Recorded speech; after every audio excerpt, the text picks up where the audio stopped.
Hello patrons and friends, Rob Caskie, proudly telling stories. As I mentioned last month, Karen and I were going to indulge in a wonderful road trip down to the Cape. And on these road trips we love to see friends we haven't seen in an awfully long time. COVID has accentuated that situation, and right now I am with an old dear friend, Peter Wenham, with his lovely wife Helen and their lovely daughter Ashley, down near a place called Skeet Neck, where a very interesting ambush situation took place in the Anglo-Zulu War, not very far from the mighty Rattray Dam, biggest dam in South Africa. Now, I met Pete Wenham at Fugitives Drift 20 years ago. This year it's 20 years. We were celebrating the fact that we've been friends for 20 years, and I have got Pete to agree to a short chat and interview type session on this platform, which I hope you're going to enjoy. He's an incredibly interesting man, but also unusually modest and doesn't find this comfortable. Welcome, Pete. I hope you're going to enjoy this little chat. Sounds good, thank you. So Pete was born and spent his early years at Shirezi in Zimbabwe, what was in days gone by Rhodesia, an incredibly hot, humid part of the world where they grow the most incredible sugarcane, which probably prepared him for life here in the hot Karoo. But Pete, I want to share a little bit really about your background. You came to Fugitives Drift with a background in conservation, interest in wildlife and so forth, and we very quickly realized that your incredible ability with people was such that we really wanted you to help us telling the stories at Fugitives Drift about the Anglo-Zulu War. So why not share with our visitors, I think they will find it very interesting indeed, and our listeners, a little bit about that time of your life, how you enjoyed it, the assimilation of the knowledge about the Anglo-Zulu War, and whether you would rather have been out in the field working with wildlife or in a Land Rover working with our guests. It's quite interesting actually, because it was initially the idea of working in Natal.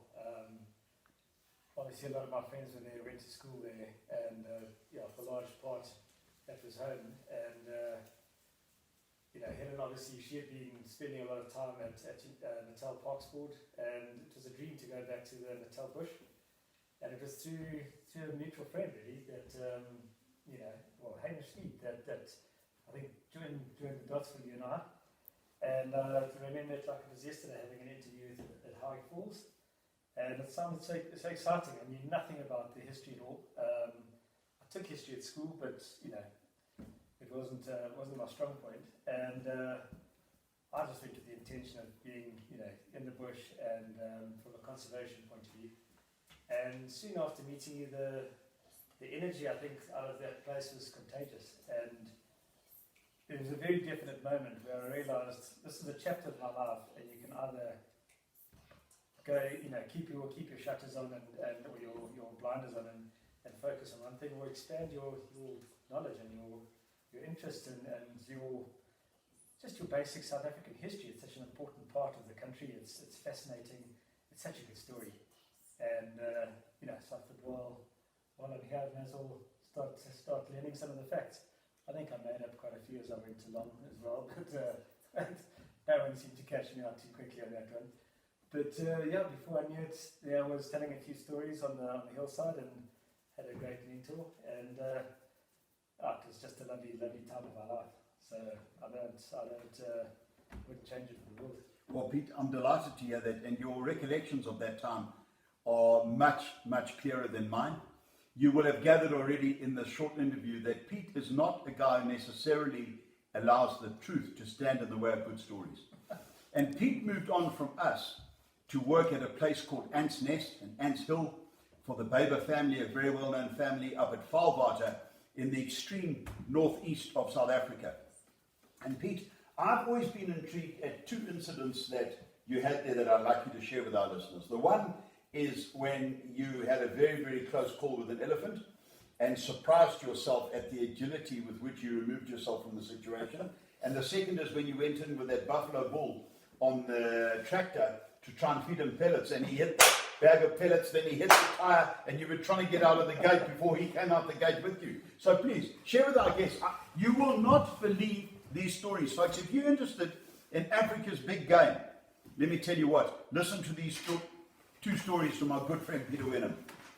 Well, actually, I must tell you, the elephant for one was, that was pure stupidity. It was out on a concession out near the Kruger, and it was a long hunt. It was quite hot in the summer, and down in the loaf out there, and out of morbid curiosity, we had a competition who could get the closest to this elephant bull that was in must, so he was a little bit agitated to start with, and just stupidity, I suppose, and but played safe and didn't want to cause any unnecessary ripple effect, but ended up getting closer and closer to this bull, and I watched him. You could quite clearly see that I could see he was watching me, and he was, breaking off branches, putting them in his mouth, but the food was actually just dropping out.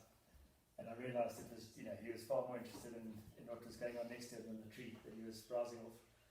And without any warning, just as a mock, really, I picked up a rifle, it wasn't even loaded, just to see how close you can get to a bull. And that was it. He just came, no warning. Put his trunk underneath, behind his, sort of tucked underway, and I realised this wasn't a mock charge, it was the real thing. And in no time at all, I tried to break away, realised I couldn't outrun him.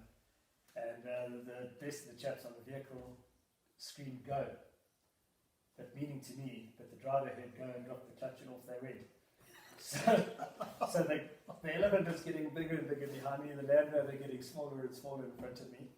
And suddenly, I think the tone of my voice changed quite substantially when I told him they better stop. And anyway, jumped on the back, and it was quite an experience actually. As we were chatting last night, I lost my nerve a bit for a few weeks or months even after that, getting close up to Eddie's, and needed to sort of calm down a bit, because it was quite a close call and purely self-inflicted. But ironically, of all the closest wildlife encounters we had was undoubtedly a white rhino, which you wouldn't really think. They're known to be far more placid, of course, and it was up in the Waterberg. We had decided we were going to move down to the Karoo, and we were on our way to a farewell dinner, and with all the staff and the lovely Baber family. But there was a white rhino quite close to a district road, and the rhino poaching got quite hot at that period. And Helen and I decided, look, on our way to dinner, let's just make a turn down there and make sure there's nothing down at the road, and try and shoo away any bulls that might be in sight of this relatively busy road. As it turns out, there was this bull. He was there, and it was a massive plain, massive area, no trees, not a tree, and not even a bush in sight, just a grassy area, and there was this bull. And I was on the phone, and I got out, and I said, I stopped driving, and I said to Helen, I'm just going to shoo him away, get him to go up the valley towards the trees. Chatting on my phone and shouting and screaming at him, but he didn't move away, just sort of went, left, right, about 60, 70 yards, and eventually decided that's enough. And his tail went up, he lined me up, and he came like a steam train. And again, in that split second, realised there's not a tree to climb, I'm far too far away from the vehicle. And I actually I ended up saying a little prayer to Kuru, because I realised this isn't going to happen, this isn't going to work. I can't outrun a rhino. And I managed to find this aardvark hole in front of me and slid down there feet first, hoping there wasn't a black mamba to greet me on the way down. And he literally ran around the rim of this hole, stamping around. And I honestly could have, if I'd stuck my hand, I would have grabbed his nice bottom lip. And in a flash, Helen had seen him now charge. She realised, jumped into the driver's seat, and by the time she looked up, I was gone, and there was the rhino standing where I was. And she actually was quite disappointed to have missed the whole thing. But she then, of course, drove straight towards it, and he actually went after the vehicle. And of course, when I climbed out the hole, we had the biggest nervous laugh you can imagine. But our beer tasted good that night after that experience. So, anyway, that was good fun. So, for the youngsters who might be watching this program, as they often say on Fear Factor and a lot of the other reality TV programs, do not try this at home. Big game is to be enormously respected and best left to the experts or keep your distance. Now, Pete has always had a huge interest in the Karoo and really wanted to move down into the Karoo and has had various experiences down here. Now runs his own setup with help from some interested investors in what we call the wet part of the Karoo. And I'm still intrigued by this wet and dry part of the Karoo. So, Pete, I would appreciate your sharing a little bit of your journey, your inclination, your attraction to the Karoo. You might want to share some of your early experiences at Colesberg or not, and then your choice to move into this area, which is stunningly beautiful with these big mountains all around us, that is traditionally agreed upon as the wet part of the Karoo. We know the drought of 2019 was devastating for so many in this area, in the greater South Africa region, even in Cape Town, never mind just the Karoo. And I think that for a lot of our viewers, they are unaware that more than half of South Africa really is pretty much semi-desert. It's very arid, it's water scarce. Much of that area is what we call the Karoo, where we find ourselves right now staying with this charming couple, Pete and Helen Wenham. Share a little bit of that with us, Pete, please. Yeah, it's been an interesting journey. I think for me and Helen, it's always been a sort of cross-section of agriculture, particularly cattle, and conservation. Helen's an absolute purist. I'm more of a sort of cowboy, I think, in conservation, as far as that's concerned. But obviously, from an environmental point of view, it's always been our sort of priority, and trying to dovetail the two, using the cattle as a tool of conservation to improve the veldt. It's been a good journey. My real interest with cattle, and Goonie cattle particularly, started at Fugitive Drift.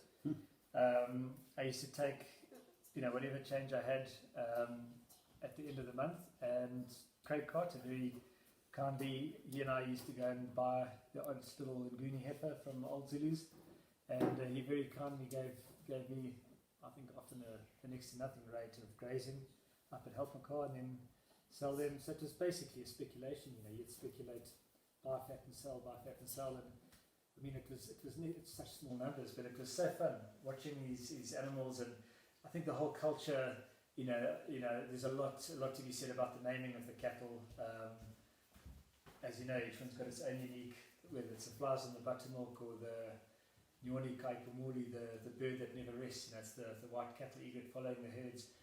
There's such a magical part about Nguni cattle, and it was just something I particularly wanted to do, and Helen being the conservation driving force, that was how the mix started. And I think from Zimbabwe time we realized we wanted to be in a more stable sort of part of the world. The Karoo's a lovely stable part. We particularly chose this area because it had to be a mix between a low human population. It had to be dry enough to keep the population low, wet enough to raise cattle, and that is how we ended up here. So yeah, it was a really lucky strike. We ended up in Colesberg for a while. Eventually started hiring some ground there, and we thought we were going to settle there. Lovely, lots of friends in Colesberg, good people. It's a beautiful area, and as it turns out, we didn't buy there at the time. We were a bit sad, and we thought, well, this is where we're going to be, but it was a massive blessing in disguise. We soon after found this place on the internet being sold. It was a fair price, and it just had so much to offer. It's got rivers, mountains, plains, and we couldn't. There's not a day we drive around grateful for what we got. I mean, on weekends we go out twice on a Saturday, twice on a Sunday, just to drive around and appreciate what we got. And it can turn in a heartbeat. So we don't take anything for granted. We get our kids to say their prayers every night and say thanks for it, because it's a real privilege to be out here, and having Helen alongside. I couldn't ask for a better woman. She really is. She's got such a moral compass, and it's really useful, because conservation, as we're learning, particularly in the last couple of days, if you get that right, the rest actually comes with it. And I think that farming alongside nature rather than against it is probably the way, hopefully the future, and hopefully more people start to realise that I've burned my fingers on lots of different things and learned lessons, some hard, but it's a journey, and you take what you can out of it, and don't look back. So there you go. Well, I want to tell you, Pete, I think it's very special for my listeners to listen to someone like you talking firstly about the land the way that you do, and how you appreciate and respect this land, and more particularly how you talk about your gorgeous wife Helen, her moral compass, and as I said on my Facebook page today, you two treat life more honourably than most people I know, and as a result life treats you gently and very honourably. And I think that this is very important in terms of karma, which I believe very strongly in. Now, Pete and Helen had the very unusual experience this past week of having millions and millions of locusts descend on their farm, spend a night or two on the farm before moving south. And the controversy and the associated prejudices about locusts for time immemorial, we really are having to reevaluate. So I would like you, Pete, just to share a little about your experience with the locusts, the lack of damage that they did on your farm and neighbouring farms, despite claims to the contrary, no photographs to suggest extensive damage, which I for one have found riveting, and I'm quite sure my listeners would do likewise. You know, it's clearly a controversial subject, and look, the last thing I would like to do is preach something that it's certainly my information or my knowledge of the thing is so superficial. So I wouldn't want to say to someone, you shouldn't do that, or that's what you did was wrong, or what I did is wrong. But all you can do is base your knowledge on what you've seen firsthand. And when was it? I think on Thursday evening, the sky turned black. None of us have seen anything like it. And honestly, it was just the most incredible thing. And my immediate reaction was, this is a massive problem. We're coming at the end of a drought. It's not as wet as it could be. Some farmers are still hopelessly dry in this area. And I thought this is the last thing we need, based on what I'd heard. And Helen saw it in a completely different light, and actually ran around embracing these things. And I actually said to her, I think your behaviour is quite inappropriate. But anyway, turns out she was right. Based on what we've seen, it was impossible to count even close to what the numbers would have been, but it would have been in the billions.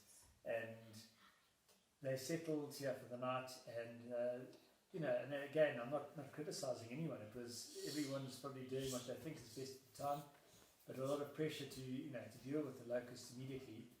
And after seeing that number, they sat here for about 36 hours. They flew south, and then the wind pushed them north back onto us.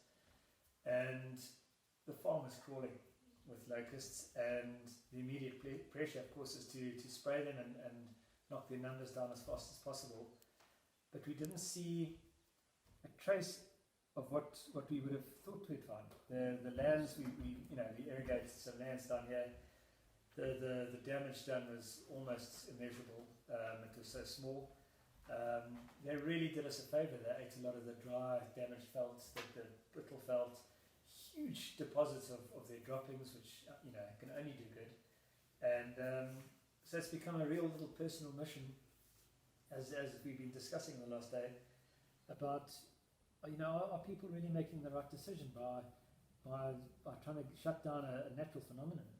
And with everything, I'm sure there's a massive swing of the pendulum coming back just as hard as you knock it. And I think, again, it's farming alongside nature rather than against it. And we can only see the upside. I think if you had your crop damaged severely, you'd be singing a very different story. But I've asked a lot of farmers for feedback. Their feedback has been very positive. They've been only too willing to participate. But we just haven't seen that real sort of extensive damage that you would have thought about. There is damage, make no mistake, and but it's not extensive that I've seen. And I could be way wrong. Maybe some guys have really had big troubles. But if you work it out, I mean, the mass of that number of animals, if it equated to say 5 tons, which would be enormous. I don't think it came to 5 tons. That's 10 head of cattle. for one day on 5,000 hectares, how much damage can that really do? Interesting point. And then your cattle are going to eat your softer grasses. This was your really brittle stuff. So, you know, I hope we're on the right track, and it'd be nice if we are. And hopefully people can see a different angle to these phenomena, rather than, you know, sort of taking on the sort of the poison role. Maybe sit back and assess the damage before you. I think there's a lot of knee-jerk reaction, like you said. It's a phenomenon that's been happening since biblical times, and you hear the word locust and swarms and plagues, and as a farmer, obviously it terrifies you. But there's probably not enough research into it, and I'm sure there's a backlash, whether it be birds or back-eared foxes, whatever it is. Everything pays a price in one way or the other. So we're on a nice journey, trying to find out the bigger picture there. Well, Pete, very well done indeed on your revised attitude to all that. I know that Helen is centre stage in terms of reviewing the prejudices that we tend to all have about locusts. Mark Long, when you watch this video, which I hope you will, I had to choose one stick for this road trip to use at Talks in the Cape, and for these little talks along the way, I've chosen the magnificent ebony stick that your family so kindly gave me at Fugitives Drift. So Pete, I'd like to thank you sincerely for agreeing to partake in this little chat. I said to my patrons that I was quite sure they were tired of watching my ugly mutt and listening to me on these regular videos, and I wanted to spice it up a little with some interviews with some of my interesting friends along the way. And I have no doubt that all of you have enjoyed this time with my dear friend Pete Wenham. We have his wife Helen and his lovely daughter Ashley here in the room with us, listening to this little chat. And more than anything, I hope you will continue supporting us and joining us on the storytelling journey. Thank you so much. One and all. Bye-bye.